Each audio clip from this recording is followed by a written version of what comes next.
Jadi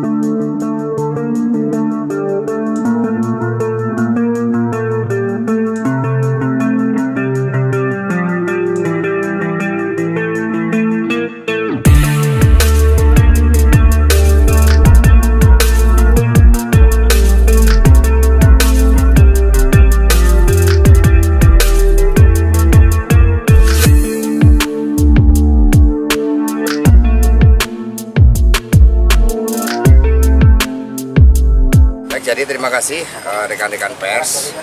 Hari ini saya melaporkan kepada Ibu Megawati Soekarno Putri didampingi dengan Bapak Oli Dodo Kambe. Ada juga tadi Mas Prananda Prabowo. Mengingat Mbak Puan baru pulang dari tugas luar negeri ke India.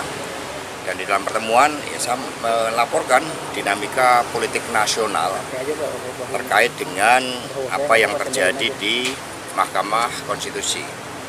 Kemudian beliau memberikan arahan-arahan kepada kami, dan dengan melihat dinamika yang ada, ya pada akhirnya Ibu Megawati Soekarno Putri ya menugaskan DPP Perjuangan untuk berkoordinasi dengan tim pemenangan nasional Ganjar Presiden, sehingga besok pada hari Rabu tanggal 18 Oktober 2023 pada jam 10 tepat akan diumumkan siapa calon wakil presiden yang akan mendampingi Pak Ganjar Pranowo. Jadi mohon doa restunya.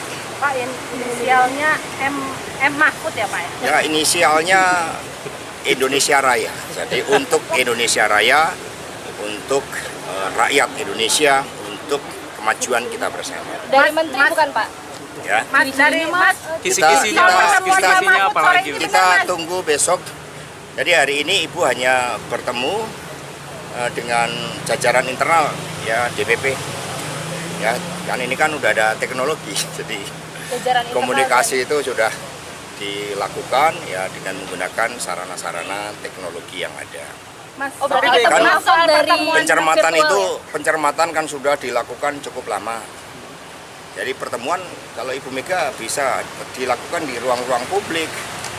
Jadi nggak ada sesuatu yang disembunyikan, nggak ada yang dirahasiakan. Hanya saja mohon sabar tunggu pengumuman besok pagi.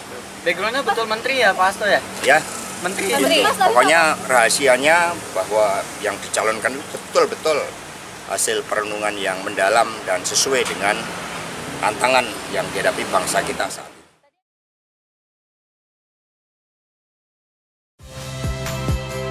Saya Nitya Anissa, saksikan program-program Kompas TV melalui siaran digital, pay TV, dan media streaming lainnya. Kompas TV, independen, terpercaya.